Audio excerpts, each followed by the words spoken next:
Assalamualaikum warahmatullahi wabarakatuh.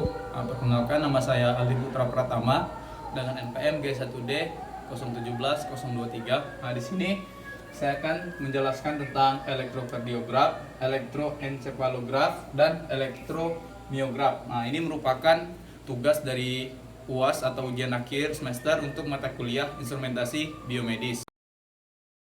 Baik, yang pertama yaitu saya akan menjelaskan tentang elektrokardiograf atau ECG. Nah, pengertian dari elektrokardiograf itu sendiri itu adalah proses menghasilkan elektrokardiogram. Nah, untuk elektrokardiogram ini merupakan grafik tegangan versus waktu aktivitas listrik pada jantung. Nah, ini ECG ini itu menggunakan elektroda yang dipasang pada kulit untuk proses pengambilannya itu. Sedangkan untuk elektroda itu sendiri itu memiliki fungsi atau arti itu bantalan konduktif yang sebenarnya menempel pada permukaan tubuh. Nah, elektroda ini itu akan mendeteksi perubahan listrik kecil yang merupakan konsekuensi dari depolarisasi otot jantung yang diikuti oleh repolarisasi selama siklus jantung. Nah, untuk mekanisme pemasangan dari ECG ini itu ada 10 elektroda yang dipasang, yaitu ada RA, LA, RL, dan LL. Nah, itu untuk RA itu di tangan kanan, untuk LA itu di tangan kiri, dan untuk RL dan LL itu di kaki kanan dan kaki kiri, dan sisanya itu ada V1 sampai dengan V6 itu berada di bagian dada. Nah, sedangkan untuk fungsi dari ECG itu sendiri itu adalah untuk mendeteksi atau melihat dari detak jantung apakah terdapat penyakit atau tidak pada jantung. Nah, untuk sebagian besar mesin EKG ini sendiri, nah itu sudah yang menyertakan algoritma interferensi otomatis. Nah, ini analisa ini itu menghitung fitur seperti interval PR, terus interval QT, selanjutnya itu ada segmen VR dan segmen ST. Dapat dilihat ini merupakan contoh dari hasil dari pengamatan dari ECG. Itu terdapat ada VR segmen. Nah, itu untuk VR segmen itu adalah jarak antara gelombang V sampai dengan R. Untuk VR interval, nah itu merupakan jarak antar awalan gelombang V ini sampai dengan gelombang kompleks QRS yang R juga. Untuk segmen T itu sama dari jarak antara gelombang S sampai dengan T. Sedangkan QT interval itu merupakan pengukuran waktu dari awal dari R itu sampai gelombang T yang terakhir. Nah, yang kedua yaitu elektroencephalograf atau EEG. Nah, pengertian dari EEG itu sendiri adalah merupakan aktivitas elektrik di sepanjang kulit kepala. Nah, EEG ini berfungsi untuk mengukur fluktuasi tegangan yang dihasilkan oleh arus ion di dalam neuron otak. Nah, sedangkan untuk cara kerja dari pemakaian alat EEG itu sendiri yaitu adalah EEG ini biasanya digunakan untuk merekam itu selama 20 sampai 40 menit. Nah, rekaman ini diperoleh dengan menempatkan elektroda di berbagai posisi pada kulit kepala. Nah, elektrodanya itu dipasang secara berpasang-pasangan pada kulit kepala. Nah, tingginya resolusi temporal yang EEG miliki akan membuat respon terhadap segala perubahan aktivitas otak lebih cepat. Nah, terdapat dua pendekatan untuk mendapatkan sinyal EEG yang sesuai dengan lapisan otak. Itu yang pertama itu pendekatan dengan invasif, yaitu dengan menanam elektroda yang sangat kecil itu secara langsung di atas kontak melalui bedah saraf.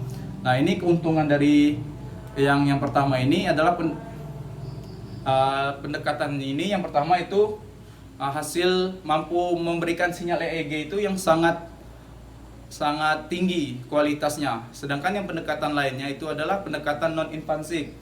Nah, yaitu dengan menempatkan elektroda pada permukaan kulit kepala. Nah, hasil rekaman EEG non-invasif ini memiliki kualitas sinyal yang kurang bagus karena tengkorak memperkecil sinyal, mendispersi dan menggaburkan gelombang elektromagnetik yang dihasilkan oleh neuron. Untuk kegunaan dari EEG itu sendiri yaitu dapat digunakan untuk mendeteksi adanya penyakit epilepsi dan penyakit Alzheimer.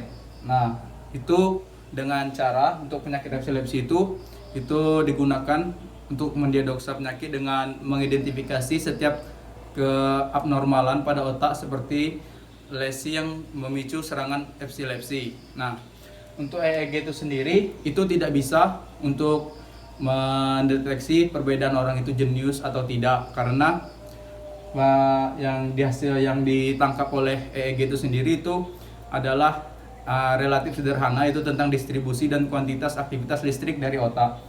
Nah, sedangkan di sini dapat dilihat itu ada contoh gelombang dari hasil dari alat EEG itu sendiri, yaitu di sini ada 5 pembagian gelombang, yaitu yang pertama itu ada gamma yaitu 30 sampai 100 Hz, yaitu ada beta 12 sampai 30 Hz, itu ada alpha itu 8 sampai 12 Hz, dan ada theta 4 sampai 7 Hz, dan ada delta itu 0 sampai 4 Hz. Nah, dapat dilihat dari kelima gelombang ini, itu semakin tinggi frekuensi yang diberikan itu, maka kerapatan antara gelombang itu maka semakin rapat, dan semakin kecil frekuensi yang diberikan, dapat dilihat kerapatan antar gelombang itu semakin kecil.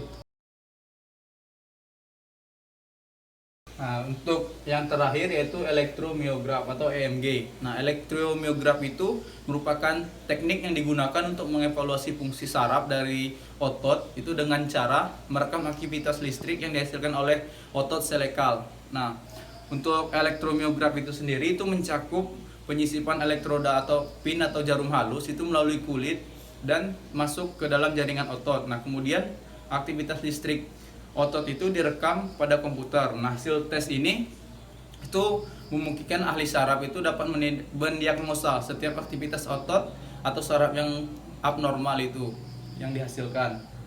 Nah, untuk cara kerja dari EMG itu sendiri yaitu adalah merupakan teknik untuk memeriksa dan merekam sinyal pada otot. Nah, caranya itu dengan mendeteksi potensial listrik yang dihasilkan oleh sel otot ketika otot itu berkontraksi dan otot itu berelaksasi. Nah, untuk otot yang menghasilkan arus listrik yang proporsional dengan tingkat aktivitas otot, nah, EMG itu akan menerjemahkan sinyal-sinyal ini ke dalam bentuk grafik.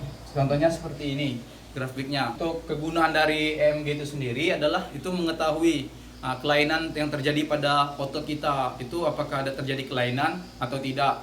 Nah, dapat dilihat di sini itu ada contoh dari hasil grafik dari alat EMG itu sendiri, yaitu dapat dilihat di sini itu amplitude tertingginya itu ada pada saat 0 sampai 10 mV. Ini untuk gelombang puncaknya. Untuk VRMS-nya itu 0 sampai 1,5 volt, dan pada saat frekuensi 0 sampai 500 Hz. Mungkin itu saja yang dapat saya sampaikan tentang materi ECG, EEG, dan EMG. Apabila ada salah kata saya mohon maaf.